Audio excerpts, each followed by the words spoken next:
ตัวนั้นบ่คงจักสำบายเปิดนะมันก็บ่คงจัก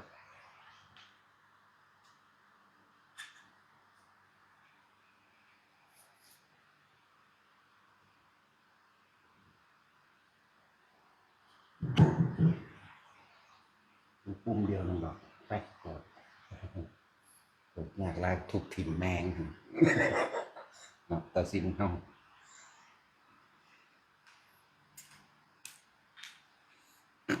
เอาละบ่นี่เอารถ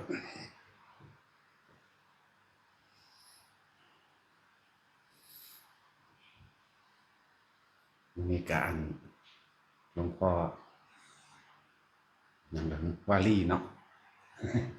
หลวงพ่อวาลีพระเถระพระผู้ใหญ่มาเยี่ยมมายามเฮาก็ถือว่าเฮามีบุญหลายอยู่ดอกสาเฮาฮักกระบวชว่านนี่นึงเนาะเพิ่นยังเห็นความสำคัญนะเห็นความสำคัญในการเผยแพร่พุทธศาสนาก็ว่าเห็นความสำคัญในการที่พวกเฮานำกันนำพาในการสร้างความดีนั่นแหละเพิ่นเห็นความสำคัญถือว่าเป็นบุญวาสนาของสถานธรรมเฮาอยู่ดอกพระอาจารย์วาลีนั่นบอกลาวีบอกลาวีสุธรรมโมบอกจารุธรรมโมบอกฮะจารุจารุธรรมโมพระอาจารย์ลาวีจารุธรรมโมมาเยี่ยมพวกเราให้ความสำคัญกับผู้ที่เผยแพร่คำสอนพาคนทำความดีก็ยิ่งหมู่ภิกษุนักบวชทั้งหลายที่นั่นก็ยิ่งให้มีความสามัคคีกันแล้วก็ในเมื่อหลายๆอย่างภายในพุทธศาสนาเกิดขึ้นบ่ว่าแต่ภายในภายนอกมันก็มีฉะนั้นหมู่ภิกษุสงฆ์สมควรสามัคคีเกาะกันเหนียวแน่นไว้บ่แม่นว่าโจมตีตะกันทางโลกเขาว่าอีหยังมาโจมตีซอยเขาอีกเนาะจะเป็นทั้งนั้นเด้เถียงตะกันเถียงโดยพระวินัยมันก็ใครอยู่เด้แต่เห็นเขาว่าบ่ดีผิดจังสั่นผิดจังซี่นำไปนำเขาเลยที่เนาะจังได้ก็สร้างไอ้พุทธศาสนาก็สิเสื่อมก็เสื่อมเพราะว่าบ่มีคนบวชมันบ่ได้เสื่อมเพราะว่าคนบ่บวชดอกลองมาบวชเบิ่งไม่จากล้านนึงก็นี่มันสิเสื่อมอยู่บ่วะเนาะพวกบ่บวชน่ะมันเสื่อมจังว่าฉะนั้นเกาะกันไว้มันบ่ได้ทำลายกันดอกว่าแต่มีเรื่องว่าหุ่มใส่โลดสมมุตินี่เอาเรื่องกฎหมายมาปกครองพระวินัยของสงฆ์เฮาบ่ยอมหรอกนะพอตีก็ตีพอฆ่าก็ฆ่าพอยิงก็ยิงแหมโลดอยู่สะออนหยังมันไปสร้างความดีอยู่ทางใดนักกฎหมายก็เลยพวกอันเป็นตาสั่งที่หนึ่งคือพวกตำรวจเป็นตาสั่งก็เหียดอีกเนาะพวกที่สองก็พวกทนายก็ขี่อีก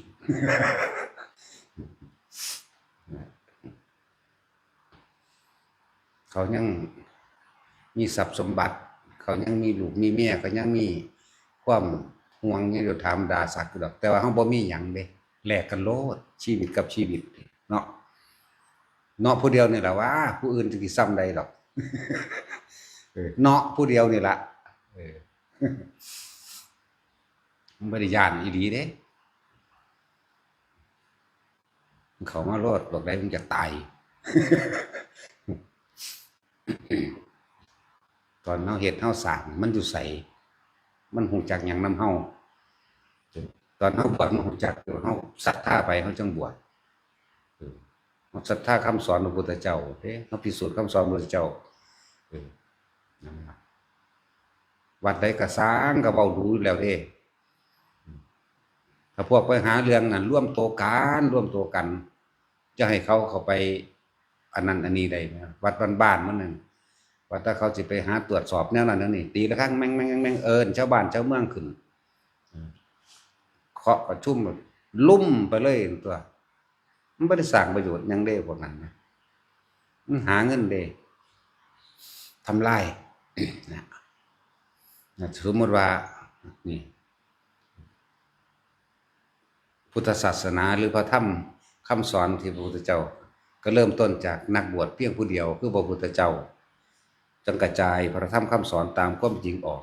แล้วจังเริ่มมีภิกษุนักบวชเห็นบ่นี่กระจายภิกษุนักบวชหลายเข้าหลายเข้ามันสิเสื่อมหม้องใดล่ะบัดนี้ภิกษุนักบวชบวชหลายเข้าหลายเข้าหลายเข้ามันสิเสื่อมอยู่บ่วะมันบ่เสื่อมเด้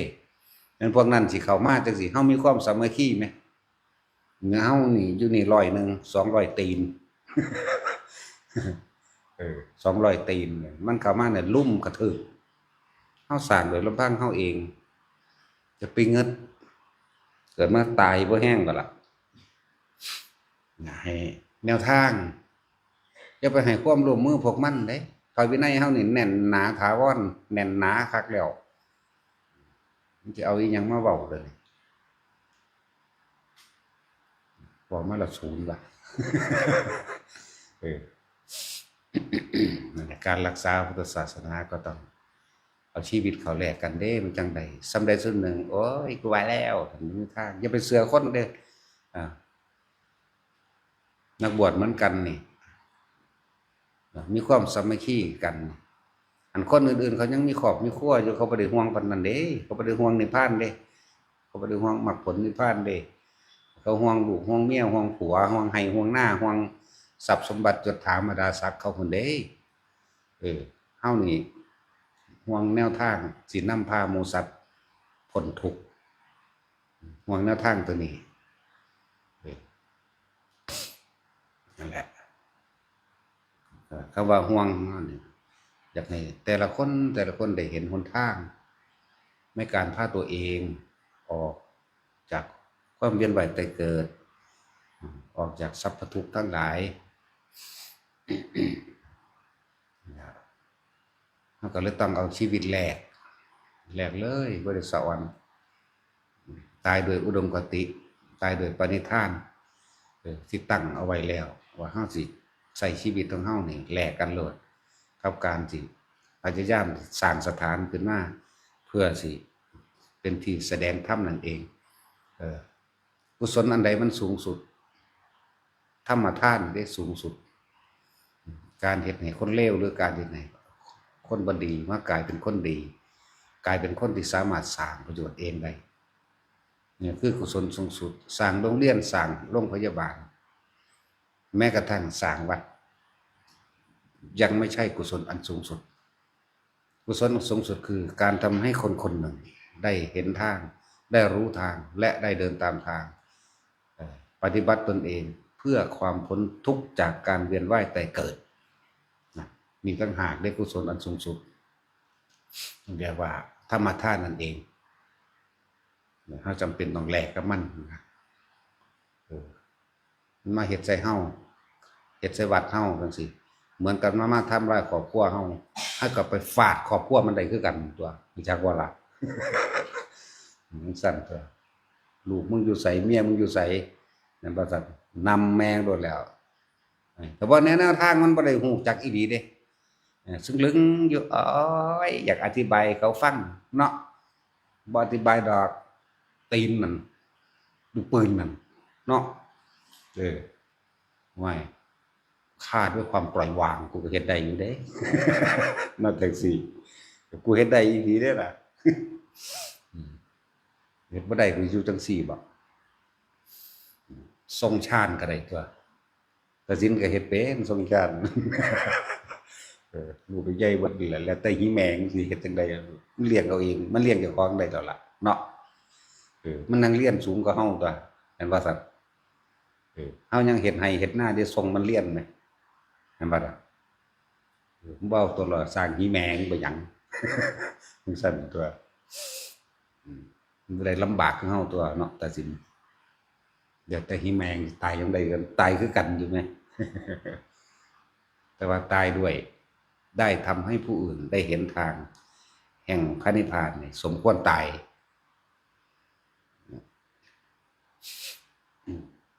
ว่าเฮาเบิ่งโลดเด้อบ่มีผู้ใดนำความ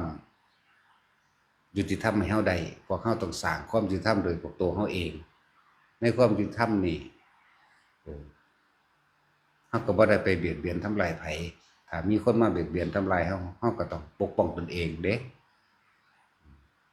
ปกป้องตนเองบ่มีผู้ใดปกป้องเฮาเห็นบ่พุ่นมีแต่นายใหญ่ๆคอร์รัปชันอันนั้นคอร์รัปชันโกงนั่นโกงนี่เวิบพนันผู้รักษากฎหมายทำผิดกฎหมายเสียเองแล้วพวกเฮาสิไปพึ่งพาไผไปฟ้องเขาก็ซอยกันคือเก่านั่นแหละไม่แต่วักระดับนายพลนายพันเอกพลเอกผู้ใดเขาพลตำรวจเอกพลนั่นพลนี่พลยังก็สร้างแมงหรอกบัดนี้เขาสิไปอาศัยไผนี่แต่เขาก็ยังสู้กันเพราะเขาอยู่โกงเพราะเขาอยู่หาเก็บเอาเบิดน้ำขับน้ำบาเล็กๆน้อยๆเพราะเขาเลี้ยงปากเลี้ยงตอกเลยร้านขายขนมนมเนยร้านขายโทรศัพท์ร้านขายบางหน่อยหาเก็บเอาเบิดบอกมาเดี๋ยวนี่แหละคือว่าโลกเมื่อมันขาดศีลขาดธรรมแล้วมันก็ถึงเวลาที่การวินาศขึ้นมาหันเอง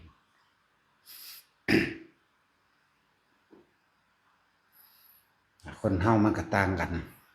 ตรงที่คุณธรรมแหละจังตรงนี้ต่างหากคุณะแปลว่าสร้างประโยชน์ธรรมแปลว่าตามความเป็นจริงโดยบ่เบียดเบียนไผเพิ่นว่าชีวิตของคนทั้งหลายสิมีค่าเพราะว่าสร้างคุณประโยชน์ให้กับผู้อื่นได้โดยบ่หวังสิ่งใดตอบแทนตามความเป็นจริงและเอิ้นคุณธรรมเฮาบ่เบียดเบียนเฮาบ่ทำลายไผแต่ว่าเฮาก็บ่ยอมผู้ใดมาทำลายเฮาคือกันเฮาเบิ่งตัวอย่างภิกษุเมืองนารันทาโอ้ยบ่เป็นนั่งสมาธิผู้ใดมาฟันคอเด้มีแต่กูถืนมึงก่อนเท่านั้นเด้กูดีบ่ได้ปล่อยว่างแบบนั้นเด้บ่ปล่อยปะละเลยเด้เฮานำต้องปลุกใจต้องเล่าใจตัวบ่ซั่นก็เอ้ยบ่ต้องย่านเสียพระพจน์ดอกก่อนพุทธศาสนายังอยู่เถิดสิยังอยู่แบบใดให้มันยังอยู่เถิดเนาะต้องไปย่านเสียพระพจน์ดอกเขาว่าแต่เฮาก็มันปล่อยเขาว่าหลายมานานแล้ว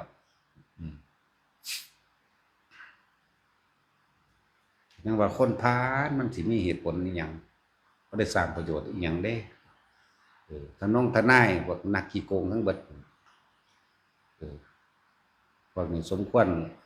ไปใหม่แน่ใบจีซะก่อนจังมาเกิดเป็นปวกเนาะ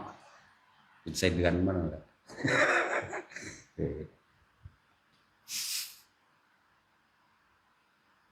พวกอันเขาเอิ้นค้ามนุษย์โดยการค้าแรงพวกนี้จิตัวเอาเงินผู้อื่นเขาไปรับจ้างแรงงานมาเดี๋ยวนี้ครับตัวเอาเงินเขาทำทาวางสั่นน้ำทาวางสิย่องให้คนผิดกันผิดแล้วก็บอกเอาเงินบัตรเขาเบิดเงินแล้ววางได้เอาตัดสินซะไว้ได้นะว่าแท็กซี่ของว่าบ่ฉะนั้นเฮาบ่ต้องไปอาศัยไผ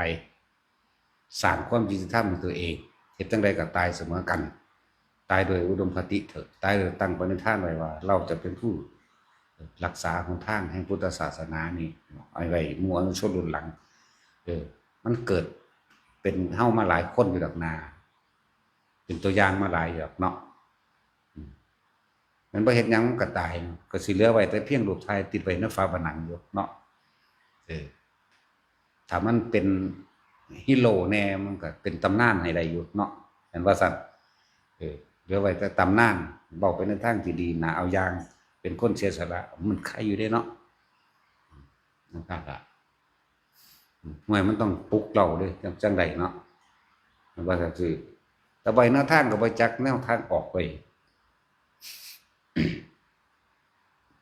นั่นเฮาปฏิบัติทำอยู่เดี๋ยวนี้เฮาก็ปฏิบัติเพื่อให้มันขามความตายเด้เห็นบ่ที่เฮาปฏิบัติอยู่นี่ครับบ่อาจสามารถใส่ความเห็นขามความตายได้นี่ มันบ่ไปถึงไหนมันต้องตัดตายทำเบื้องต้นสังโยชน์เบื้องต้นเออจากว่าล่ะคือยอมรับตามความเป็นจริงว่าเกิดมาแล้วต้องตายนี่แหมเออนักปฏิบัติทั้งหลายแต่ย่านตายมันก็ว่าได้ทำแล้วเนาะหายใจบ่เข้าก็ย่านตายหายใจบ่ออกก็ย่านตาย หายใจฝืดตีบตันก็ย่านตายเดี๋ยวแค่สภาวะปรากฏการณ์มันเผามันไหม้มันร้อนในช่วงอกหรือว่ามันตีบตันจุกในลำคอหัดหัวคือหัวสิดูดออกจังซี่ก็ย่านตายถ้าย่านตายมันก็บ่ได้ทำนี่ทำเบื้องต้นนึงเด่นความจริงเบื้องต้นที่เราต้องยอมรับคือตายนั่นเด้ความจริงเบื้องต้นนึงเด่นนี่เอิ้นว่ารอดตายหรือเลยตายหมดล่ะจึงได้ทำเด้นะว่าล่ะสังโยชน์เบื้องต้นเด้นี่มันเชื่อไหมสักกายทิฏฐิโดยสักกายะตัวนี้หมายถึงความถือรูปร่างกายว่าเป็นของตนได้บ่ทันได้ถึงว่าทิฏฐิทั้งเบิดเรียกว่าแค่ว่าเป็นผู้เข้าถึงความตายหรือเป็นผู้ยอมรับความตายได้แล้วตามความเห็นเด้อ ทำแห่งโสดาบันนะผู้ใดอยากได้ทำถึงโสดาบันก็ดีเฮาต้องยอมรับความตายโดยบ่เคลือบแคลงสงสัยในความตาย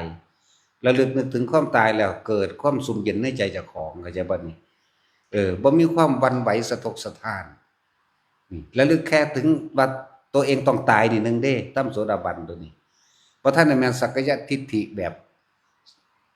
ถึงรูปเวทนาสัญญาสังขารวิญญาณขนาดนั้นเด้ที่เขียนไว้ห้วยแต่มันละสักกายทิฏฐิได้ขนาดมันเป็นพานาคามีอยู่มันเลยตายไปอีก3ขันธ์แล้วเด้นั่นจังว่านั่นแหละเบื้องต้นยอมรับความตายตามความเป็นจริงเมื่อนึกถึงความตายเมื่อไหร่มันก็บ่ได้หวั่นไหวอีหยังแล้วก็บ่ได้สงสัยในความตายพร้อมความรู้สึกในการบาดคั้นครามในความก่อตายไม่มีอยากว่านี่มันต้องข้ามความตายไปได้นี่เป็นการเรียกว่าทำความเห็นให้ตรงตามความเป็นจริงเด้นี่เข้าใจบ่ล่ะบาดนี้เวลามาเข้าสู่การทรงฌานเจริญฌานหรือด้วยลมหายใจนี่ถ้าเฮายอมรับตามความเป็นจริงได้แล้วบ่มีความเห็นอะไรมาขัดแย้งกับมันว่าต้องตายแน่อันบ่สมาบัตินี่มาอยู่กับลมหายใจทรงฌานเจริญฌานความคิดต่างๆย่อมผุดขึ้นหลอกลวงได้จากมันโดยเพียงแค่ฌานขั้นต้นหรือปฐมฌานรู้ลมหายใจนี่กับมีอาการปิติเกิดขึ้นที่เฮาเอาปิติมาไว้กลางหน้าผากอุณาโลมเนี่ยหลายๆอย่างมันสิผุดขึ้นแทรกซ้อนมาเรื่อยจะว่านี่แม้กระทั่งบัดนี้หลังจากเฮาชินชำนาญในการทรงฌานที่1แล้วเฮาเข้าใจดีแล้วเนาะมีลมกับอุณาโลมเกิดขึ้นเนาะหรือปิติเกิดที่2เฮาบ่ได้นึกถึงลมเลยแต่ว่าอาการปิติเกิดขึ้นเลยนี่แหละบัดนี้ความคิดสิแทรกอยู่อย่างหนึ่งบางที่ความรู้สึกมันสิหัดตัวเองเขาคือขนลุกขนพองสยองเก่านั่นแหละแต่ว่ามันขนลุกธรรมดาขนลุกแบบหัดๆแบบตึงๆเข้ามาแล้วความคิดที่แทรกขึ้นย่านตายนั่นการละจริงๆต้องบ่มีการคิดจักว่าตอนที่ทำความเห็นให้ตรงนี้เองว่าปัญญาวิมุตติหลุดพ้นตามความเป็นจริงเข้าใจบ่นี่หายสงสัยในความจริงว่าเกิดมาแล้วต้องตายรอบรู้ในกองสังขารตามความเป็นจริงว่าร่างกายอันนี้บ่เป็นของเฮาหรือเอิ้นว่ากายสังขารนี่กายสังขารสุดท้ายแล้วบ่มีไผฆ่ามันก็ตายป่วยก็ตายบ่ป่วยก็ตายคือมันต้องตายนี่เฮายอมรับแบบสิโลลาภแล้วเหลือแต่ตัวในมันบัดนี้อยากบ่นี่ตอนที่เฮาทำเจโตวิมุตติมันสิเจโตได้บ่หั่นน่ะอยากว่าล่ะตอนที่มันหัดบืดเข้ามาบางทีมันเกิดขึ้นจังดึงข้อขึ้นถึงเครื่องหมดเด้นี่แหละที่บอกว่าร่างกายยืดขึ้นไปมั่งลอยมั่งแต่ว่าบ่แม่นร่างกายลอยจริงความรู้สึกที่มันเป็นคือลอยซื่อๆบางทีก็ร่างกายเบ่งออกมานี่แหมแต่ถ้าเฮาฮู้ทันมันติเฮาสิบ่คิดหยังเลย ในความรู้สึกอันอื่นสิมาแทรกซ้อนเข้าใจว่านี่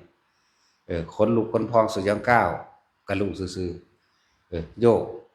พารณาปิติซ้ายขวาหน้าหลังกระรู้สึกตัวเฉยๆมีอันแสงวับๆแวบๆเกิดขึ้นหรือเห็นนิมิตต่างๆนิมิตรูปนิมิตเสียงนิมิตกลิ่นก็บ่นำมาคิดนี่แหมนั่นแหละในขณะนั้นศีลมันมีในตัวอยู่แล้วว่าถ้าเว้าก็ได้เข้าใจบ่ล่ะพอรวมทั้งเบิดนี่เมื่อใดที่เฮาบ่มีความคิดในการไปทำร้ายเบียดเบียนผู้ใดผู้หนึ่งเสียชีวิตและทรัพย์สินในขณะนั้นศีลสมาธิเกิดในกันเลย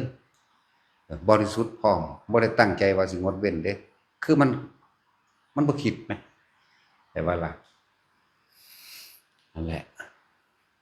ถ้าเฮาผ่านด่านแห่งความตายไปได้แล้วเน้นโดยเฉพาะพวกภิกษุนักบวชทั้งหลายถ้าเฮาผ่านด่านความตายไปแล้วทำขั้นต้นมันก็ได้กันเด้อโสดาบันนั่นบ่ล่ะนั่นแหละศีลมันก็บริสุทธิ์โดยตขณะที่เฮาอยู่ลมหายใจแหละครับ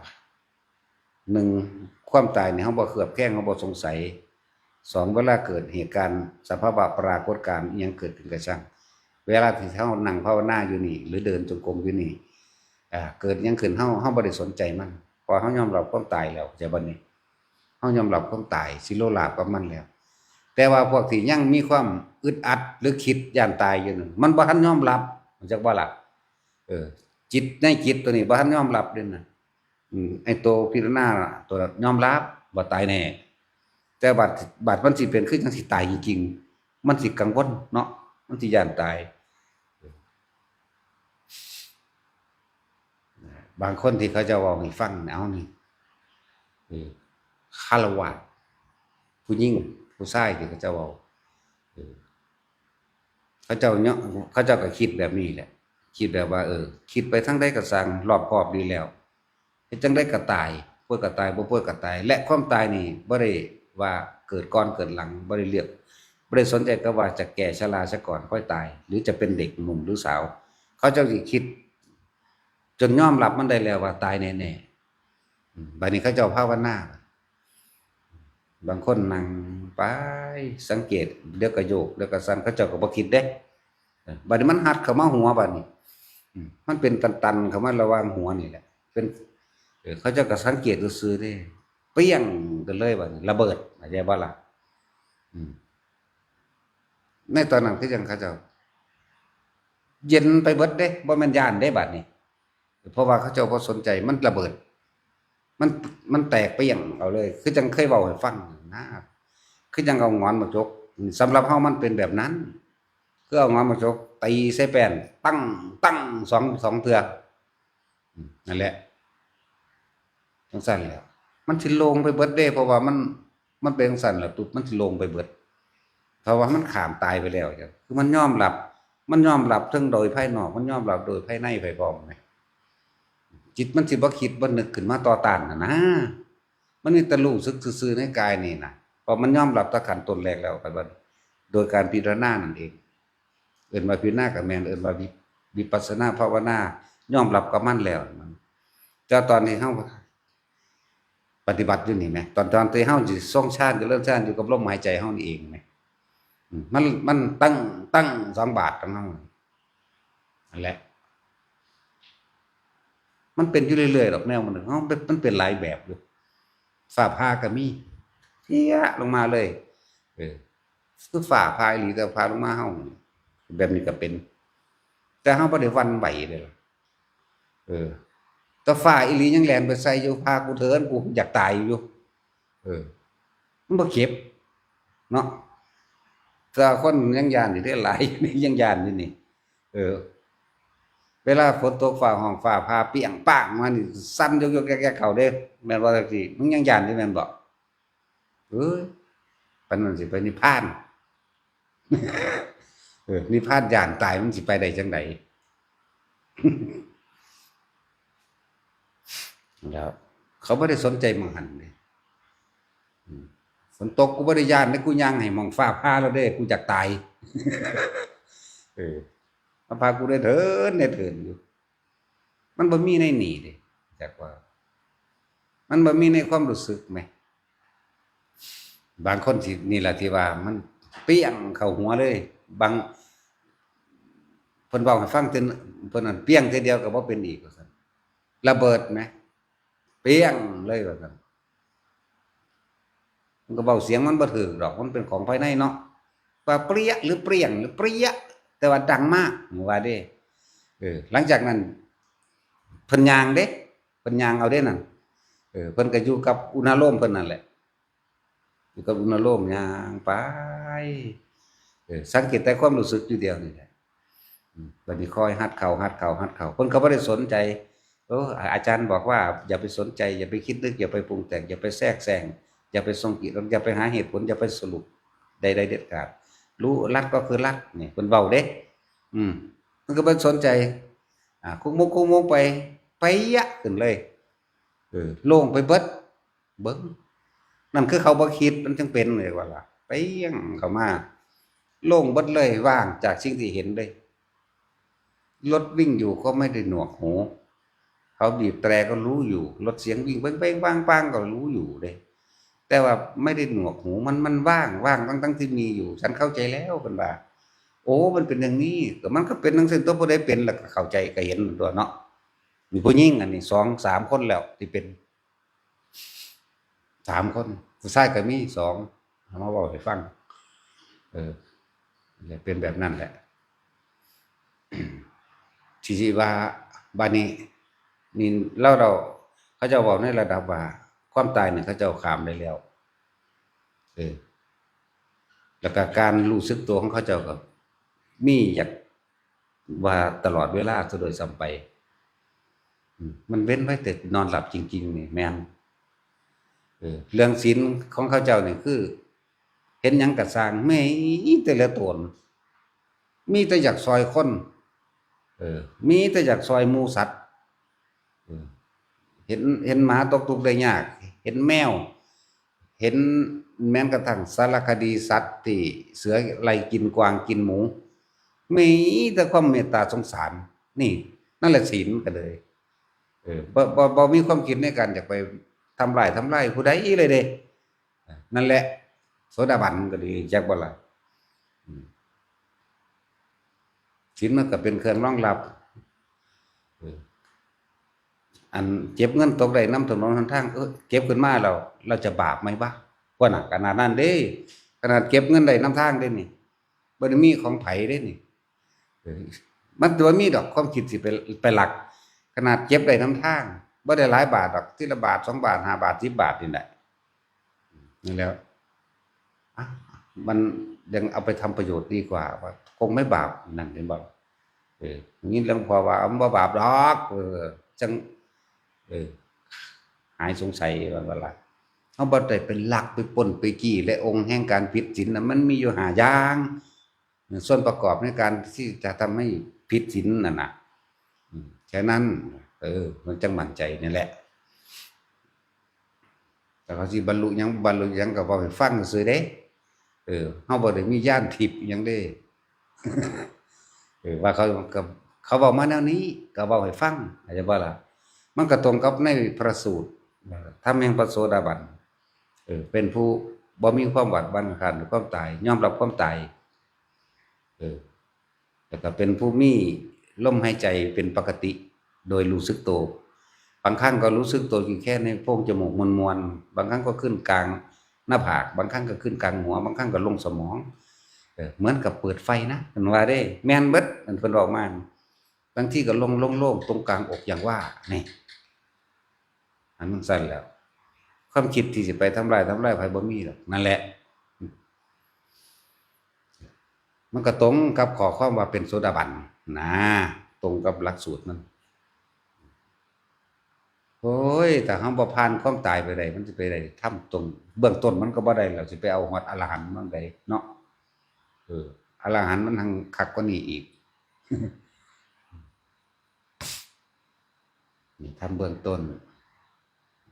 ทำความเห็นให้ตรงตามความเป็นจริงหรือว่าปัญญาเห็นตามความเป็นจริงความเป็นจริงว่าความตายเนี่ยเฮาสิหนีอยู่ไสมันก็บ่พ้นดอก จนล่งใจจนว่าบ่คิดที่สิหนีอยากว่าล่ะบ่คิดที่สิหนีบ่คิดแล้วก็บ่มีความอยากแต่เวลาเข้าสู่เหตุการณ์จริงจังซี่นี่เวลาทำภาวนามานี่ปื๊ดเกิดหยังขึ้นก็สร้างเขาสิบ่คิดนึกปรุงแต่งเด้เพราะเขาหรือบางที่มีแทรกทำขึ้นมาว่าหนียังไงก็ไม่พ้นล็อกความตายถ้างั้นก็จงเตรียมตัวตายความตายเนี่ยหาทำอะไรเราได้ไหมเขาก็คิดกันปุ๊บแล้วเขาก็ขึ้นมาอันนี้ก็เอิ้นว่าพิจารณาในภายในคือเก่าเด้นี่มันบ่ได้ไปคิดถึงบุคคลภายนอกเด้นี่จะว่านี่ในภายในอยู่ในเรือนแห่งกายกันกายเวทนาจิตคือเก่าเด้เป็นบ่ซั่นนั่นแล้วศีลเขาเจ้าก็ดีอยู่แล้วล่ะนี่คือคฤหัสถ์จักว่าเป็นซั่นนี่หลายดอกผู้สิเพิ่นนั่นถ้าสิเว้าตามหลักสูตรเนาะเว้าตามตำราเนาะนี่ทำพระโสดาบันบรรลุหลายก็ภิกษุนักบวชซ้ำเด้พวกถ้าสิเว้าเรื่องว่าพวกเป็นจังซี่คือเขาเจ้ามาเว้าให้ฟังจังซี่เฮาก็รับฟังไปเรื่อยก็เลยว่ามัน3-4แล้วที่มาเว้าให้ฟังหรืออาจสิมีเยอะกว่านั้นที่บ่เว้าก็มีแหละฉะนั้นถ้าเฮาบ่ข้ามความตายได้มันจังได๋มันสิไปได้อรหันต์เด้อนี่เนาะหลายอย่างอยู่เด้ สักกายทิฏฐิยอมรับความตายแต่โดยหลักสูตรเขียนไว้จังซั่นวายตละสักกายทิฏฐิจริงๆมันอนาคามีเด้รูปเวทนาสัญญาสังขารวิญญาณเข้าใจบ่นี่มันละตัวนี้นี่เด้มันเป็นอรหันตมรรคแล้วเด้นั่นเหลือนิดน้อยแค่ว่างความเห็นในความว่าจากได้นิพพานซื่อๆเด้จักว่าล่ะว่างนิพพานแล้วมันก็นิพพานนั่นตัวเนาะโอ้ยไปเอายอดอีกแล้วเนาะบาดนี้เนาะหมดความปรารถนาไปเอายอดเนี่ยบ่เอาซื่อๆเด้พวกเอาได้มันก็เอาบ่ได้ดอกแต่ว่าผ่านขั้นตอนของมันไปเนาะนั่นล่ะได้อยู่ฝรั่งจักบ่ล่ะนี่เห็นบ่ล่ะมันบ่ได้เกี่ยวกับศาสนาเด้ธรรมะนี่คือความจริงของแต่ละคนบ่ได้เกี่ยวศาสนาเด้ฝรั่งน่ะเขาเจ้าถ้าสิเว้าเรื่องเขาเจ้านับถือศาสนาคริสต์พุ่นเด้แต่ว่าเว้าเรื่องธรรมแล้วที่เว้าให้ฟังมาแบบนี้นั่นแหละเบื้องต้นน่ะเขาจะผ่านแล้วเด้นั่นน่ะผ่านแล้วว่าล่ะจังซั่นแหละฝรั่งศาสนาคริสต์เขาเจ้าว่าแต่พวกอิสลามที่มาฝึกภาวนาจนว่าเฮานี่ก็มีอยู่เด้อบ่แม่นว่าบ่มีเด้ล่ะนี่แหละว่าธรรมะมันบ่ได้เลือกชนชั้นมันบ่ได้เลือกว่าศาสนาใดๆทั้งสิ้นธรรมะย่อมให้ความจริงเสมอกับทุกชีวิตสรรพสัตว์บ่เกี่ยวอย่าเอาคำว่าศาสนามาเป็นเครื่องกั้นธรรมกั้นความจริงแม่อย่าเอาคำว่าศาสนาอย่าเอาอัตลักษณะตัวตนเข้ามาเป็นกั้นความจริงที่ตัวเองพึงรู้พึงกระทำเด้มีอยู่เด้จักบ่ล่ะแต่ทั้งสั้นแล้วอันนั้นมันเป็นสื่อในบอกอัตลักษณะตัวตนของบัตรประชาชนนะมันบ่ซั่นบัดนี้ศาสนาพุทธพุ่นถือผีสางนางใหม่อยู่มันสิพุทธได้จังใดจังซั่นแม่นบ่ล่ะตัวจริงมันตัวความจริงมันนั้นเป็นสื่อศาสนาสื่อโดยสมมุติสื่อโดยบอก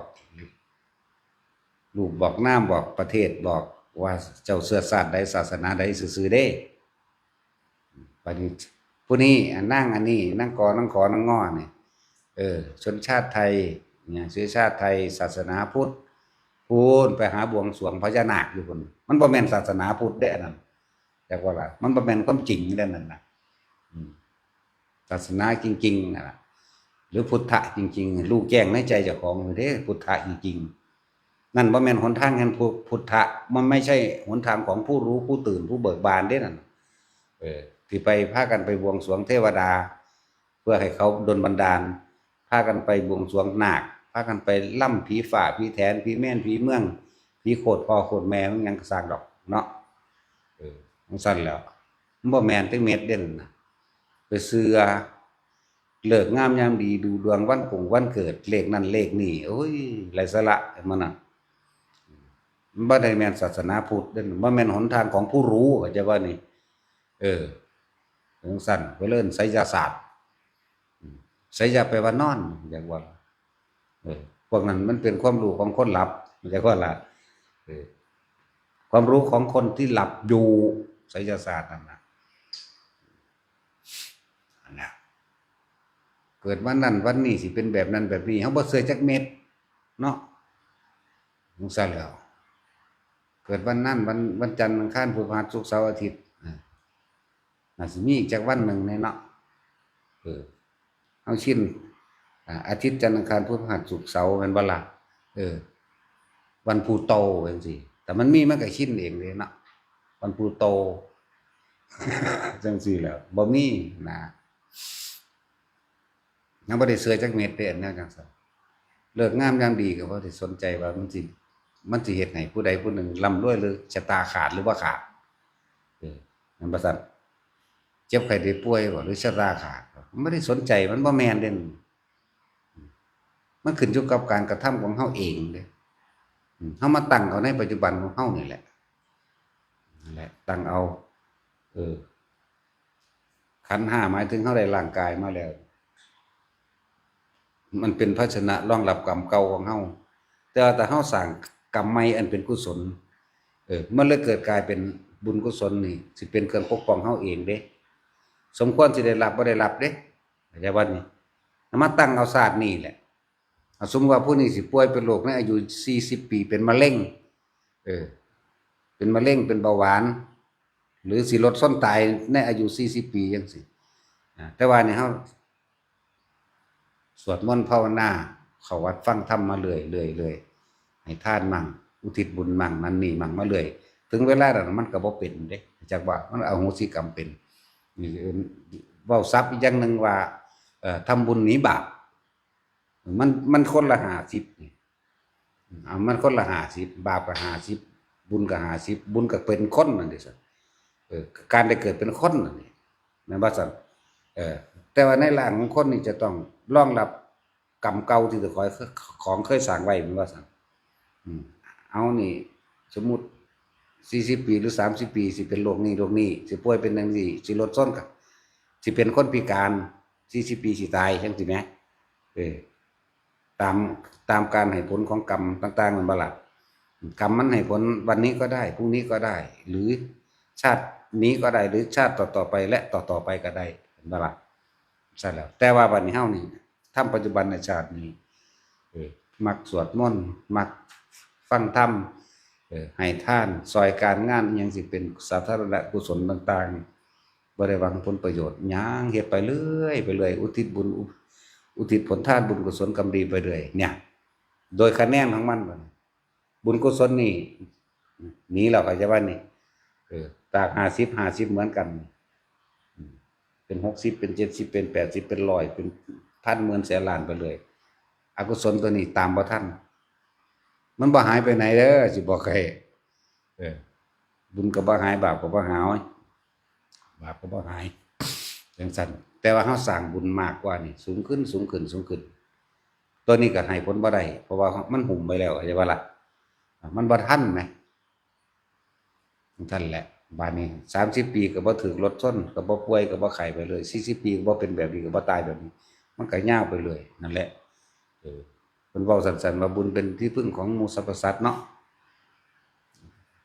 มันเฮาอธิบายให้ฟัง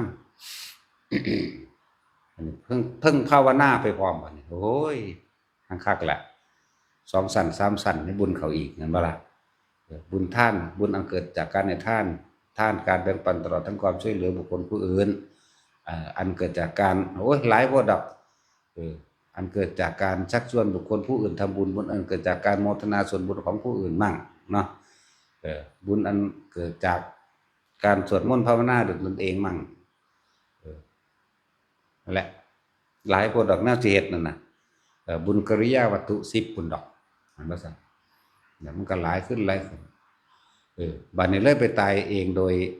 80ปีมั่ง90ปีมั่งเดี๋ยวนี้ก็ตายโดยได้ทำพร้อมได้บัดเนาะ ตายโดยได้ทำแห่งโสดาสกิทาคาอนาคาก็ว่าไปอรหันต์ก็ว่าไปจบจังซี่แหละเว้ยจึงบอกว่าคำว่าธรรมะเนี่ยแปลว่าความจริงความจริงความยุติธรรมตามความเป็นจริงมันนั่นแหละมันบ่ได้เลือกชนชั้นวรรณะมันบ่ได้เลือกคนจนคนรวยมันบ่ได้เลือกศาสนาเด้ทุกศาสนาเนี่ยสัตว์ทั้งหลายนี่ทุกศาสนาเนี่ยแต่เราเรื่องศาสนาเกิดแล้วต้องแก่เจ็บปวดและก็ตายเหมือนกันทั้งหมดทั้งสิ้นทุกศาสนาหิวร้อนหนาวเหมือนกันเนี่ยแต่ว่านั่นคือธรรมมันก็อยู่ในทุกศาสนานั่นแหละเกิดแล้วแก่เก็บตายเหมือนกันบุคคลอันที่รักมีมารดาบิดาบุตรสามีภรรยาเป็นต้นแต่ตายมันก็ให้น้ำกันคือเรานี่คือธรรมนี่คือความจริงมันบัดนี้เฮามาเว้าเรื่องสัตว์มันมีศาสนาอยู่บ่เวลาเขาเอาลูกมันไปฆ่ามันก็ให้นำคือกันในงัวควายก็ดีเนาะโว้ยหมาแมวเนี่ยมันเบิดทั้งเบิดนั่นแหละนกหนูปูปีกเอาแม่นั่นบ่ซั่นซั่นแล้วลูกมันก็ให้น้ำแม่น้ำพ่อมันคือกันพ่อแม่มันก็ให้น้ำลูกมันคือกันแน่มันเกี่ยวกับศาสนาจะบอกสัตว์ก็ดีสัตว์ทั้งหลายมึงบ่ฮ้อนบ่หนาวบ่เหมือนกันนี่คือธรรมเข้าใจว่าล่ะนั่นแหละธรรมมันเสมอกันบ่ได้เลือกชนชาติบ่ได้เลือกศาสนาแต่ว่าเป็นความจริงเสมอกันถ้าทุกคนมาฝึกหัดปฏิบัติทำสมาธิกันได้ความสงบเหมือนกันได้โสดาสกิทาคาอนาคาจนถึงอรหันต์เหมือนกันตะกี้มันบ่ได้มีได้ล่ะศาสนาหลายๆกันนั่นบ่ครับพูนเขาก็ยังลัทธิถือผีสางนางไม้เทวดาอยู่ถือต้นไม้และภูเขาต่างๆเป็นที่พึ่งถือเทพถือยังต่างๆนั่นแหละมันพุทธเจ้าบ่ได้ยอมรับจักอย่างเด้เพราะเพิ่นได้เห็นความจริงมาแล้วเพิ่นนำความจริงออกเผยแพร่นั่นบ่ล่ะตะกี้คนถือสูงสุดคือหมู่พรหมเป็นผู้สร้างโลกพวกคนมีความฉลาดแน่พวกพราหมณ์ก็เลยหาวิธีว่าเจ้าของเป็นลูกพรหมมั่งแล้วก็แบ่งแยกแล้วก็เกิดกลายเป็นวรรณะเป็นชนชั้นว่าอ้างตัวเองว่าเป็นผู้ติดต่อกับพระพรหมได้เป็นลูกพระพรหมเป็นก็เลยมีคำทาวิธีสวดขอร้องอ้อนวอนหรือเพื่อให้เกิดหมู่พรหมเห็นใจให้พรหมทั้งหลายแล้วนั้นดลบันดาลความสุขให้หรือให้พรหมทั้งหลายนั้นสาปแช่งให้ผู้อื่นเจ็บปวดได้นี่ก็เลยมีการสร้างพิธีมาตะพุ่นแหละนั่นซะแล้วแต่พระพุทธเจ้าบ่ได้ยอมรับเรื่องของพระเจ้าพระพรหมเด้สัตว์โลกเป็นไปตามกรรมการทำสิ่งใดย่อมได้รับผลแห่งสิ่งนั้นนั่นแหละแล้วเพิ่นจึงเป็นบุคคลผู้นำศาสนธรรมหรือศาสนาบุคคลขึ้นมาต้นแรกเป็นผู้เดียวซะก่อนจังมากระจายความจริงออกมาป่านนี้มันเริ่มมีคนปฏิบัติตามมีพระอัญญาโกณทัญญะในกลุ่มปัญจวัคคีย์ต่างหากไปตึกนั่นว่าซั่นไหลมาหาซุมื้อนี่แหละจนเท่าซุมื้อนี่แหละหลายโพดตะกี้ก็ว่าท่านนี่มีนี่ล่ะศาสนานั้นศาสนานี้เห็นป่ะมีแต่พวกเทวานิยมนั่นแหละถือผีถือสางก็เอิ้นเทวานิยมพญานาคก็เอิ้นอันเดียวกันเทวานิยมเหมือนกันถือสิ่งทั้งหลายเหล่านั้นมาปกป้องคุ้มครองเจ้าของเองนะบ่ล่ะนั่นแหละ คือเขาถือพรหมสร้างโลกนั่นแหละเทวานิยมก็ดีพระพุทธเจ้าเพิ่นเห็นความจริงแล้วเพิ่นบ่ได้นำเขามาเว้าเพิ่นเว้าให้ฟังว่าเขาบ่ได้สร้างให้ไผบ่ได้สร้างโลกบ่ได้โดนบันดาลสุขและทุกข์เจ็บปวดให้ผู้ใดๆทุกสิ่งทุกอย่างเกิดล้วนแล้วแต่เกิดจากพวกเขาเอาเองมีผู้เห็นตามด้วยปฏิบัติตามด้วยเข้าถึงด้วยนั่นแหละจังว่าศาสนาบุคคลสำคัญหรือว่าแล้วอีกอย่างนึงพุทธศาสนาที่ว่าเสื่อมมันบ่ได้เสื่อมเพราะว่าคนบ่บวชเนาะ เจริญก็เจริญเพราะว่านักบวชเสื่อมก็เสื่อมเพราะว่านักบวชเด้เนาะบ่ได้เกี่ยวกันเด้แต่ว่าผู้ใดสินำความจริงออกมาแสดงได้มากกว่ากันเท่านั้นเด้บ่ล่ะนอกนั้นหลอกลวงทำพิธีต่างๆขอฝนขอฝากเนาะขอฝนมั่งปราบผีมั่งกันผีมั่งไล่ผีมั่ง บักป่องมาแก้วมาเฮ็ดเอาเนาะนั่งกกนั่งกวักมาทำทานหล่อตัวขายของให้เขามั่งเขาทุกข์อยู่แล้วเขาก็ตัวเขาทุกข์ตื่มได้นั่นน่ะมันบ่แม่นตื่มแค่ว่าชาตินี้เด้พูนมันลงไปทั้งนรกมันลงไปทั้งเปรตทั้งเดรัจฉานพุ่นเด้นั่นน่ะที่เว้ามานี่ว่ามันทุกข์น้อยๆเด้ทุกข์ละเอียดทุกข์บักไกลๆพุ่นเด้จังซั่นแล้วเขาทั้งทุกข์อยู่แล้วมันเป็นตัวให้เขาทุกข์กว่าบางคนก็ทุกข์เลยชาตินี้เลยเอาเงินไปซื้อของเขาบ่มียืมกันผิดกันเลยก็มีบ่ซื้อบ่คืนเงินจังซั่นแหละแล้วธรรมจึงยุติธรรมที่สุดแล้วผู้ใดน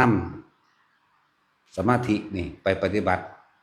ก็เห็นความสงบได้เสมอกันบ่เกี่ยวกับศาสนาใดทั้งสิ้นคนอิสลามมาภาวนานี่ 3-4 คนแล้วเด้ล่ะก็ได้รับความสงบก็ได้รับความรู้แจ้งหลายอย่างแต่ว่าเขาบ่ออกซื้อให้ดอกเขาย่านเขาย่านจังซั่นแต่ว่าของเฮาบ่ได้บังคับไหมความเชื่อนี่บังคับกันไม่ได้เด้เห็นบ่ล่ะความเห็นและความคิดทั้งหลายนี่บังคับกันให้ตามกันไม่ได้เป็นอิสระเต็มที่เจ้าสามารถที่วิจารณ์วิจัยได้เต็มที่นั่นแล้ววิจารณ์วิจัยกับวิจัยวิจารณ์ไปโลดก็บ่ได้เห็นความจริงในตัวของดอกว่าแต่ของกำลังถือหยัง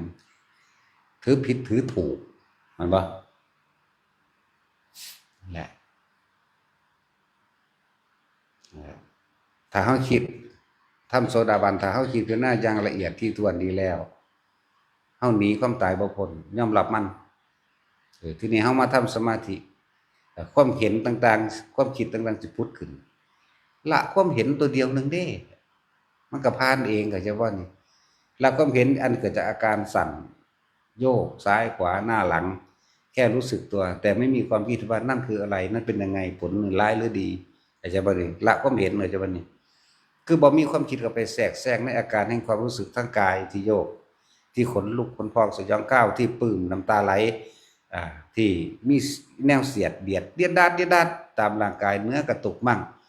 หรือร้อนเผาเข้ามาท่ามกลางระหว่างอกระหว่างท้องหรือหัวจะระเบิดหรือมีเสียงระเบิดเกิดขึ้นหรือได้กลิ่นเหม็นหอมยังก็แล้วแต่ไม่มีความคิดออกไปแทรกแซงคนเฮามีความคิดเพราะว่าจะไปสรุปความเห็นใช่บ่สรุปความเห็นจากสิ่งที่ได้ยินได้ฟังมานั่นเองกทิฏฐุปทานคือเก่านั่นบ่ล่ะเอาความคิดเห็นตัวเองเนี่ยมาคายความเป็นหน้าจากสิ่งที่จริงโอ้อันนี้เขาว่าผีมาดิได้กินเหม็นมาผีมานั่นสรุปแล้วหอมโอ้เทวดาดอกไม้สวรรค์นั่นเพราะว่าได้ยินได้ฟังมานี่กูได้กินแล้วบัดนี้น่าจังว่าล่ะซั่นแหละมันต้องบ่มีความเห็นหยังมันต้องบ่มีความคิดเข้าไปแทรกแซงหาสรุปความเห็นนั่นแหละจักว่าทั้งเบิดนี่ละความเห็นบ่ให้เสือความคิดเจ้าของเข้าใจบ่ล่ะความคิดเฮานั่นล้วนแล้วมาจากความจำทั้งเบิดแม่นบ่ทิฏฐุปทานความคิดเห็นต่างๆนานาย่อมได้มาจากศีลพัตตุปาทานแม่นนั่นแหละจากการได้ยินได้ฟังได้รู้ได้เห็นได้เคยเป็นมาแล้วจะยึดไว้ใช่ป่ะนี่กามุปาทานตามความพอใจเจ้าของนี่แล้วก็อัตตวาทุปาทานคือความรู้สึกที่ยังเกิดขึ้นในความพอใจและไม่พอใจอยู่นั่นที่จริงอันนี้เป็นอันเดียวกันเบิดเด้เป็นก้อนเดียวกันเด้อเป็นสิ่งเดียวกันแต่ว่าแยก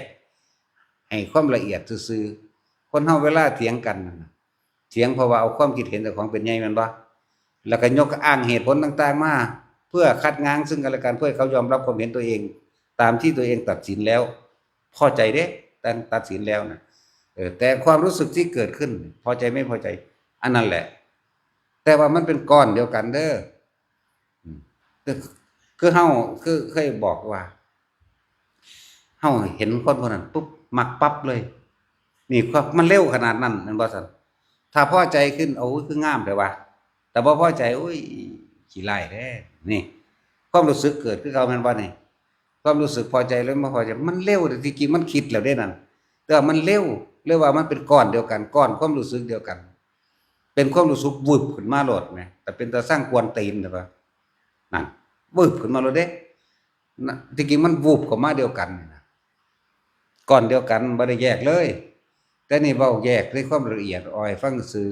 เพื่อจะให้เห็นว่าให้ละความคิดให้ละความเห็นบ่ให้ไปสนใจกับสิ่งที่เห็นน่ะนะสิ่งที่เห็นสิ่งที่ได้กลิ่นสิ่งที่ได้ยินเสียงต่างๆอะนะเวลามันเกิดได้ทุกท่าทางนั่นแหละไอ้ความรู้สึกในปิติหายานคนลุกวืดกันมากก็สร้างเดินจงกรมอยู่ก็เป็นนั่งอยู่ก็เป็นนอนอยู่ก็เป็นยืนอยู่ก็เป็นเด้คือเฮาเป็นเบิดทุกแบบมาแล้วเฮาเป็นเบิดทุกแบบแต่ว่าเว้าให้ฟังบ่ได้เอามายืนยันตัดสินว่าจะต้องเหมือนมันต้องอย่างนี้อย่างอื่นไม่ใช่บ่แม่นแบบนั้นเด้แต่ว่าล่ะแต่ไผมันสิเกิดอาการใดนะอันล่ะเราเดินจงกรมอยู่นี่แต่วางแขนติเอามือเดใส่กันได้เป็นตัวเฮาเองนี่ที่แรกพุ่นย่างเข้ามาใส่กันทั้งจาก32ก้าวพุ่นเด้อย่างเข้ามาใส่กันแล้วมันหยุดกึกเนี่ยถ้าเฮามีความคิดเห็นว่าสรุปความเห็นก็จะว่านี่คือผีแม่นบ่นี่คือกูแม่นบ่มันสิไปต่อบ่ได้อย่างว่านี้คนลุกวืดขึ้นแต่บาดนี้โอ้ยเคยเป็นบ่พวกเจ้าปานเอาน้ำแข็งห่มโตพุ่นเคยเป็นบ่ล่ะนั่นแหละก็เป็น2-3ครั้งเฮาจึงจับทางได้ไม่คิดอะไรเลยย่างพาเลยจักว่าเป็นเทื่อที่2ก็เปื่อยลงเป็นกระดูกหักกะหลอกไขแหลลงมื้อนี้เป็น2-3ครั้งอยู่แต่ก็เป็นขี้ดินไงทวนไปเลยก็มีนะนั่นแหละคือเฮายังมีความเห็นในการพิจารณาจักว่าซั่นน่ะบัดนี้กูบ่พิจารณาหยังเลยกูสิย่างสวนไปเลยก็บ่มีหยังเลยก็ย่างไปเลยเด้นี่นี่ก็แบบหนึ่งฝนตกฟ้าห้องฟ้าผ่าเปียะปะงาไม่หักบึ้มลงเข้าใจบ่คำว่าสาระตายมันบ่สนเด้ที่มันหักลงมามันโค้งๆมากสิพอดีก็หัวรอดไปได้อยู่เด้เออมันเป็นแข้งๆจังซี่ดอกมันกับต้นไม้หักลงมานี่แข้งๆมาก็ยังรอดไปได้อยู่เด้ล่ะตันคือบ่ตันขวางเลยซั่นเนาะแปลกประหลาดบ่ล่ะอืม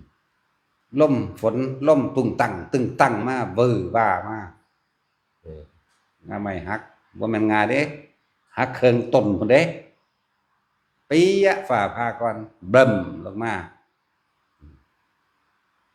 แต่เฮาบ่คิดเฉพาะนี้มันเลยว่ากล้าก็บ่มีกลัวก็บ่มีแหม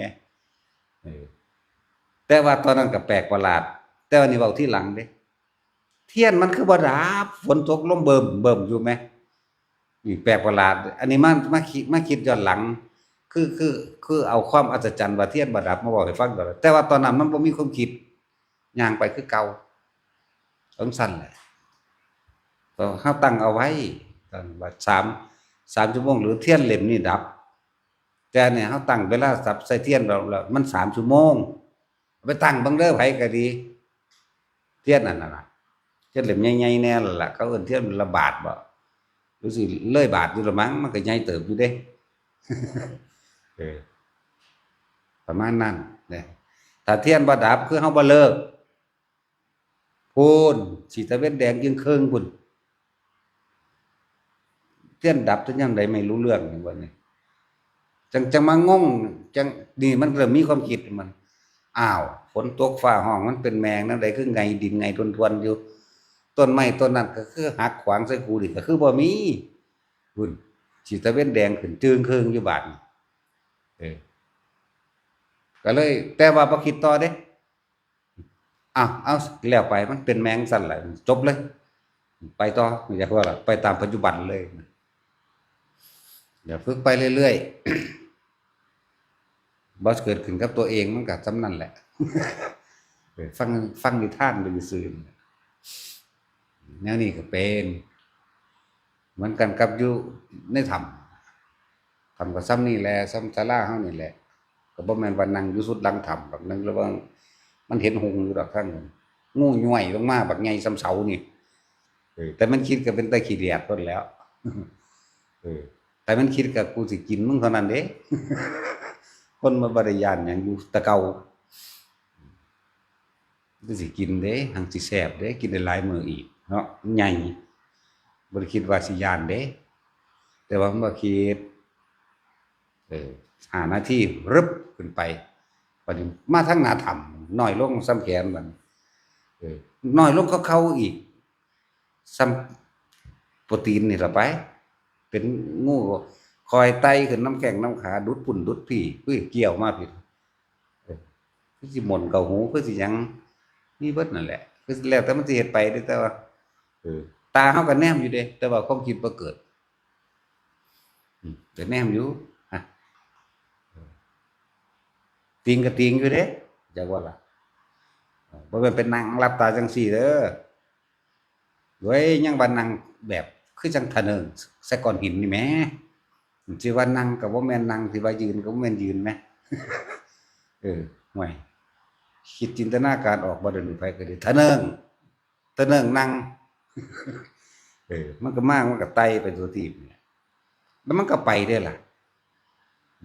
ตอนมันออกจากนี่มันก็ออกไปของมันนั่นแหละออกจากการทรงชาติน่ะนะมันก็ออกไปธรรมดาแต่ว่าออกก็บ่แม่นออกเด้มันบ่แม่นเข้ามันบ่แม่นออกหรอกปะจักสิว่าจังใดเว้ยสมาธินี่จิตมันเริ่มตั้งมั่นแล้วมันบ่ได้เข้ามันบ่ได้ออกดอกมันก็อยู่จังหวะสั้นของมันแหมมันทรงไว้แหมคิดเอาเฮ็ดจังได๋ก็บ่ได้ดอกมันต้องเฮ็ดเอาเข้าใจบ่ผู้ใดก็พอเข้าใจเบิดนั่นล่ะที่เฮ็ดเป็นจังซี่มันก็เฮ็ดเป็นแล้วแต่ว่ามันเหลือแต่การต่อเนื่องซื่อๆว่าล่ะมันขาดช่วงบางช่วงบางตอนทำงานมันจะต้องปลดหนี้ปลดภาระการไม่มีหนี้เป็นลาภอันประเสริฐเนาะการไม่มีโรคและไม่มีหนี้ประเสริฐมากเพิ่นว่าว่าบ่เนาะแท้จริงทั้งบ่มีหนี้ทั้งบ่มีโรคโอ้ยยิ่งประเสริฐสมบัติแท้ๆมันก็คือบ่มีโรคบ่มีหนี้แหละอย่างของคนการมีสุขภาพดีแหละสมบัตินั่นน่ะเท่านั้นแล้วแต่ผู้ใดมีจังซี่อยู่แล้วปฏิบัติธรรมก็ง่ายต่อเนาะพวกกันบ่ทันมีเมียนั่นน่ะพวกหมู่ภิกษุหนุ่มเน้นน้อยนี่สู้จะออกไปหานรกเด้สู้จักบ่นรกเป็นจังได๋ให้ซั่นแล้วสู้บ่ต้องเป็นหนี้เนาะออกไปเบิ่งแม่มันต้องเป็นหนี้โลดแน่นอนอยู่แล้วบ่ต้องเป็นหนี้เมื่อมันบ่มีหนี้แล้วก็สบายแล้วเนาะส่วนเฮาภาวนาอยู่แล้วโลกมันก็มารับบาลายหายไปเองดอกนะพวกน้อยๆนุ่มๆอยู่นี่คือเฮานี่ก็นุ่มน้อยคือกันล่ะบ่มีโลกเลยล่ะถ้าเกิดมาก็บ่มีโลกดอกมีแต่รับกรรมซื่อตัวทองมันซื่อๆเด้อย่าลืมว่าบ่ได้ป่วยเด้อันตัวนี้เอามึงอยากได้เอาไปซื่อๆเด้รับกรรมเก่าซื่อๆดอกเราก็บ่เก็บดอกมาอีกก็สร้างก็บ่เก็บดอกเนี่ยเคยแทงทองเขาตั้งไว้หน้ากำแพงอ้อมเมืองเลยซะเป็นหมื่นๆพุ่นเด้หาไม้ยากเลยจูดทิ่มซะสู้ซื่อดอกแต่ว่าพวกนี้มันหนักเฮ็ดทั้งดิบเด้บ่ได้ฆ่าเด้ให้มันไปตายเองทั้งปลายแหลมไปไม่กะเหลาธรรมดาบ่ว่าแต่ละคนแค่พวกเจ้าบ่มีความคิดเห็นใดๆทั้งสิ้นแทรกซ้อนในขณะที่ทรงฌานอยู่หรือทำสมาธิอยู่สมาธิบ่แม่นเข้าบ่แม่นออกดอกถ้ามันเป็นสมาธิแล้วใช่บ่ล่ะบ่ได้เข้าบ่ได้ออกฌานกันเหมือนกันเฮาใช้วิธีการทรงเอาส่วนมันสิเข้าก็ปล่อยมันเข้าเองส่วนมันสิออกปล่อยมันออกเองออกมาแล้วเฮาก็ทรงไว้หรือเป็นสมาธิเองดอกบ่ได้เข้าบ่ได้ออกทรงไว้รักษาความรู้สึกในกายไว้แหมเรียกว่าทรงไว้บ่ได้เข้าบ่ได้ออกเกิดหยังขึ้นก็อย่าไปแสดงความคิดเห็นอิหยังกับสิ่งที่เกิดบ่ว่าร่างกายสิโยกบ่ว่าร่างกายสิสั่นบ่ว่าสิกระตุกบ่ว่าสิเป็นไฟช็อตเป็นช็อตป๊อกแป๊กมื้อนี้ก็สร้างมันก็จะไปหาอิหยังมันเถาะบ่ว่าสิหายใจตีบหรือหายใจตันอิหยังก็แล้วแต่เฮ็ดไปดูๆเดี๋ยวมันหายเอาเองดอกอย่าว่าล่ะยิ่งอยากให้หายเป็นหายใจบ่เข้าตีบตันตลอดเจ้าสิตีบตันอยู่ซั่นล่ะตลอด คล้องอยู่กับสิ่งใดมันก็ค่าอยู่กับสิ่งนั้นจักว่าล่ะเออแค่ว่ามันก็แค่นั้นแหละพอหัวซ่ามันก็เศร้าเอาเองเด้มันก็เป็นแนวใหม่ไปเลยความรู้สึกเป็นแนวใหม่ไปเลยเนื้อกระตุกจังซี่ก็บ่ต้องไปสนใจบางที่คายมือเย็นๆมือใหญ่ๆได้ใหญ่กว่ามือเฮากำบ่าไหล่มั่งเปอะทั้งหลังเฮามั่งกำเข้าขามั่งขานี่อันใดที่ไม่เย็นจ้วยก็มันก็รู้สึกโตอืมความรู้อันนี้ก็อยู่นี่เหมือนเดิมอันมันเย็นวืบประมาณที่เหมือนคนกำขากับลูกจักบ่ล่ะนั่นแหละมันโยกมันสั่นมันสายมันน้ำตาไหลมันอิหยังก็แล้วแต่คืออย่าเอาความเห็นเข้าไปแทรกแซงอย่าเอาความคิดเข้าไปแทรกแซงในการคิดต้องสรุปความเห็นทั้งเบิดนี่ละความคิดเห็นบ่มีการสรุป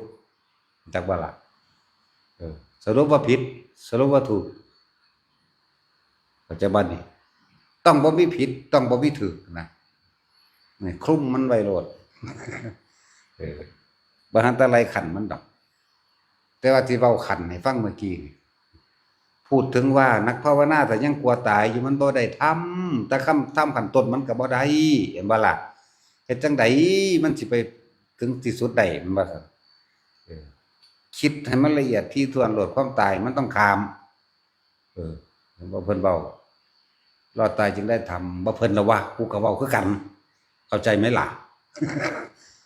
รอดตายมาเด้มันจังบ่เว้าเปล่งแปลงต่างอยู่นี่รอดมาได้มันยังเว้าได้ถ้าตายมันสินำมาเว้าได้มันอยู่ในโลกของตัวเพราะมันตายส่วนมากมันลงมันหันเบิดนั่นล่ะบ่ว่าไผสิเกิดนิมิตหยังก็สร้างเด้อทั้งหลับตาและลืมตาแต่หลวงพ่อเน้นลืมตาซะมากกว่าบ่นิยมให้หลับตาเพราะเฮาหลับมานานแล้วเฮาก็ฮู้กว่าอีกหลับจังไดพูนไปแล้วไปเล่นไปเที่ยวไปอันนั้นนี่เพิ่นไปสะอื้นสะออนตะพุ่นตะกี้ก็มโนมยิทธิบ่ว่าสิครึ่งกำลังหรือเต็มกำลังได้ทั้งนั้นแหละนั่นเป็นแค่ว่าแสงสว่างนำทางซื่อไม่ตรงต้องตัดกับมาหาลมหายใจจังสิจบไม่ถึงนะสิบอกให้เด้อไม่ถึงแต่ว่าพิสูจน์ได้พิสูจน์สวรรค์พิสูจน์นรกแต่ว่าบ่ถึงบางหันมันบ่ถึงที่สุดถ้าอยากถึงที่สุดก็ตัดเข้ามาสู่ลมหายใจนี่แหละนะเป็นเครื่องพิสูจน์ซื่อๆพิสูจน์ว่าสวรรค์มีนรกมีนั่นนี่มีนิพพานกับเป็นนิพพานหลอกกันละอันที่เห็นนิพพานไหมนั่นเป็นนิพพานหลอกแต่ว่าล่ะแต่ว่าก็มีกำลังใจดีอยู่เนาะนั่นแหละตัวแท้มันบ่ได้เป็นจังซั่นผู้ใดเห็นกับผู้นั้นแหละรู้จักมันก็ดีอยู่ดอกมันก็น้อมนำทางคนไปทางกุศลไปสวรรค์พรหมโลกได้แต่ว่านั่นซั่นมันต้องละความเห็นวัตถุอย่างแม้กระทั่งสิ่งที่เห็นแต่ว่าแท็กซี่มันเฮาเห็นเนี่ยเฮาก็บ่ไปสู่ว่านั่นคือนั่นคือนี่แต่ว่าเนี่ยบ่ต้องว่ามันคือหยังแต่ว่าที่เพิ่นว่ามันคือจังซั่นเพราะว่าคนนั้นน่ะมันจะได้คำตอบเนาะมันอยากสรุปมันอยากสรุปเหมือนคนทั้งโลกเฮ็ดหยังก็สร้างสิหาผลลัพธ์ผลใดเสียได้ไว้ล่ะเนาะเห็นบ่แต่ทางธรรมมันบ่มีเด้เฮาบ่ต้องนั่นนะเขาสิคำนวณผลได้ผลเสียไว้ได้คนเฮ็ดทั้งโลกเนาะเพิ่นก็เลยให้คำตอบแบบนั้นซื่อเห็นหยังก็สร้างบ่ให้มีความคำตอบบ่ตัดสินนั่นนะบ่มีคำตอบก็ดีบ่ยืนยันนะว่าตัดสินอีหยังคือบอกว่ารอดตายมันจึงได้ทำจึงเห็นตามความเป็นจริงได้ถ้าเฮาบ่โสตายเสี่ยงตายมันบ่เห็นพระวักกะลินี่มันบวชโดยมีความศรัทธาโดยอยากเห็นพระพุทธเจ้านึงเด้แม่นบ่แม่นพระวักกะลิบ่นั่งเบิ่งพระพุทธเจ้าทำ3 ปี4 ปีอยู่ไกลๆพอกระสร้างบ่ตะกูได้เบิ่งอยู่หั่นเบิ่งไปถึง3-4 ปีพุ่นล่ะบัดนี้พุทธเจ้าไล่หนีติสิมาเอาหยังกับร่างกายอันแก่คำกล้านี่เราตถาคตอันนี้ ขึ้นสว่าแม้นเธอสิจับใช้ผู้แรงแห่งเราตถาคตก็บ่ได้ขึ้นสว่าเห็นตถาคตนะจงหนีซะไปจากที่นี่เสียใจเห็นบ่เกิดมานี่หรือบวชมานี่ถ้าบ่ได้เห็นพระพุทธเจ้านี่ตายดีกว่าตัดสินใจตายแล้วเด้นี่เข้าใจบ่นี่ตายดีกว่าคุณขึ้นไปทั้งภูเขาสูงๆกระโดดลงหน้าผาไหมนั่นคือเขาตัดสินใจตายเข้าใจบ่นี่นั่นผู้เพิ่นได้แบบนั้นร่างกายก็ล่วงลงมาในขณะนั้นแต่ว่าพระพุทธเจ้าใส่พุทธนิมิตของเพิ่นเองเฮ็ดให้ก่อนสิถึงพื้นบรรลุอรหันต์แต่ก็ลงอย่างซ่าๆแต่ว่าล่ะนั่นทั้งสั้นแหละนั่นก็แบบเรียกว่าหลอดตายจึงได้ทำนะยกตัวอย่างบางองค์ภิกษุ30 รูปนี่เดินเข้าไปในป่าแห่งหนึ่งเสือมันมาคาบเอาผู้ที่หลังติให้ผู้ใดซอยก็ซอยบ่ได้ตัวเขาก็ย้านคือกันขึ้นกกไม้ไผกกไม้มันอยู่แม่ภิกษุที่เหลือนั่นนะไม่มีใครช่วยท่านได้หรอกเพราะความตายนั่นน่ะมันอยู่ตรงหน้าท่านแล้วท่านต้องพิจารณาความตายให้ถึงที่สุดเถิดพิจารณาความตายถึงที่สุดบ่วันสุดธรรมดาที่บรรลุอรหันต์ในปากเสือเนี่ยผ่านความตายไปซื่อๆบ่ได้ยากปานนั้นแต่คนเฮามันผ่านความตายมันบ่ย้านจากบัดนี้นั่นแหละเคล็ดลับของต่างๆในการสิเข้าถึงความจริงคือธรรมเข้าใจบ่ล่ะคนเฮาปราศจากความกลัวแล้วเฮาสิเอาหยังมาคิดเดี๋ยวนี้เนาะกลัวอีหยังก็สร้างในที่สุดคือกลัวตายนั่นเองวันนี้ซีรีส์เพิ่นบอกเคล็ดลับของชีวิตคือเป็นผู้ไม่กลัวเนาะว่าซั่นก็แม่นของเพิ่นเด้บ่แม่นว่าบ่แม่นเด้นั่นก็ดีนะคนเฮาถ้าบ่ย้านหยังแล้วมันสิเป็นหยังมันสิเป็นอีหยังก็บ่มีแนวเป็นนั่นตัวเนาะถ้าย้านตายเอาแท็กซี่ย้านตายโอ้ยจักลูกจักเมียกูอยู่ไสไปสิหาเงินใส่นี่ซอยนั่นเห็นบ่ล่ะมันย้านตายเพราะว่ามันมีสิ่งนี้เห็นบ่ล่ะมีความห่วงพวกนี้กันห่วงชีวิตทอดเจ้าของพวกมาปฏิบัติธรรมภิกษุกว่าพวกเจ้าต้องบ่ห่วงแม้กระทั่งตนเองนะตัดออกมาพอแห้งแล้วแหมเนาะให้เอามองเดียวเลยเด้อันนี้เอามองมันสุดเรียกว่าถ้าบวชก็มาพอแห้งแล้วแหมเนาะแท็กซี่อันผู้อื่นๆเขาก็ยังมีความห่วงแหละว่าโสดาบันมั่ง7 ชาติมั่ง3 ชาติมั่งชาติเดียวมั่งว่าซั่นซั่นแหละเขามีความห่วงอะไรอันนึงเขาเลยซ่าแต่พอเข้าในเอาบางเดียวเลยบ่มีความคิดแทรกแซงในสิ่งทั้งหลายทั้งปวงที่ปรากฏขึ้นกับร่างกายก็ตามปรากฏขึ้นกับภายในก็ตามสิ่งที่ปรากฏขึ้นทั้งรูปนิมิตต่างๆก็ตามทั้งเสียงนิมิตเสียงก็ตามนิมิตกลิ่นก็ตามนิมิตความรู้สึกทางกายกระทบสัมผัสรู้สึกเพียงกายแต่จิตไม่คิดไม่นึกนะเมื่อไม่คิดไม่นึกแล้วก็บ่มีความเห็นใดๆที่มาสรุปว่าผิดว่าถูกว่าบุญว่าบาปว่ามีหรือไม่มีเข้าใจบ่ล่ะเอาบางเดียวนึงเด้นั่นแหละเฮาบ่ต้องเข้าสมาธิอยากบอกเฮาหลักเฮาบ่ต้องออกสมาธิแต่เฮาเฮ็ดจิตตั้งมั่นอยู่ในเรือนร่างแห่งกายอย่างเดียวโลดสมาธิบ่ต้องเข้าบ่ต้องออกดอกอยู่กับความรู้สึกนี่อุณาโลมหรืออยู่ในหูดังเฮานี่ล่ะปะเฮาต้องใส่ลมหายใจนี่แหละเป็นบันไดก้าวเข้าไปสู่มันนั่นน่ะนั่นแหละบ่ต้องแล่นไปทางใดดอกเพราะทุกสิ่งทุกอย่างอยู่ในลมหายใจเฮาเองพระอรหันต์ก็อยู่ในหูดังนิพพานก็อยู่ในหูดังเรียกว่านี่พวกเจ้ามันมองข้ามหูดังเจ้าของเนาะแล่นไปหาองค์นั้นอรหันต์องค์นี้อรหันต์เขาเจ้าบ่ได้บอกเขาเจ้าว่าเป็นเด้เนาะมันบ่ซั่นพึ่งบารมีน่ะโอ้ยเอาให้กันบ่ได้อีหรอเด้นั่นแล้วว่าจะหนีออกจากลมหายใจดีที่สุดได้หยังบ่ได้หยังสำเร็จหยังบ่สำเร็จหยังก็จังมันเถิดแต่เราต้องความรู้สึกอยู่ในกายโดยบ่มีความคิดหยังจักๆมันผ่านด้วยความตายเห็นบ่ล่ะก็มันบ่คิดมันก็บ่มีเป็นดอกมันก็บ่มีตายเพราะมันก็บ่มีหม้องไปบ่มีหม้องมาไม่มีที่ไปไม่มีที่มาพบมันก็เกิดบ่ได้มันบ่มีความรู้สึกแล้วก็พอใจแล้วบ่พอใจ อันแหละจึงบอกว่าอรหันต์ก็ในลมหายใจเฮาเองนั่นแหละนิพพานก็ในหูดังนั่นแหละเนาะเอาแต่ประธาน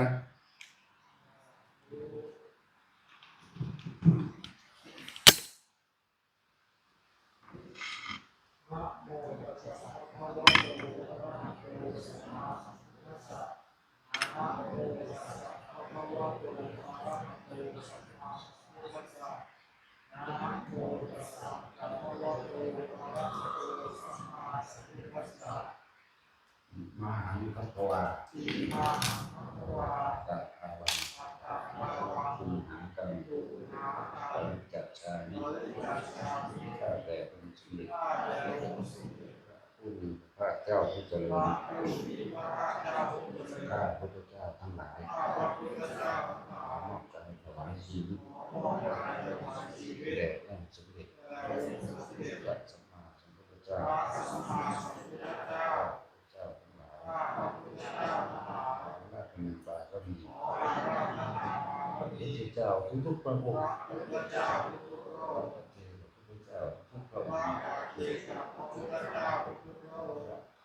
พระพระอริยสงฆ์ครูบาอาจารย์ทั้งหลายสืบกันมามีพ่อแม่ครูบาอาจารย์หลวงตาบัวหลวงสัมปันโนเป็นที่สุดของพระพุทธเจ้า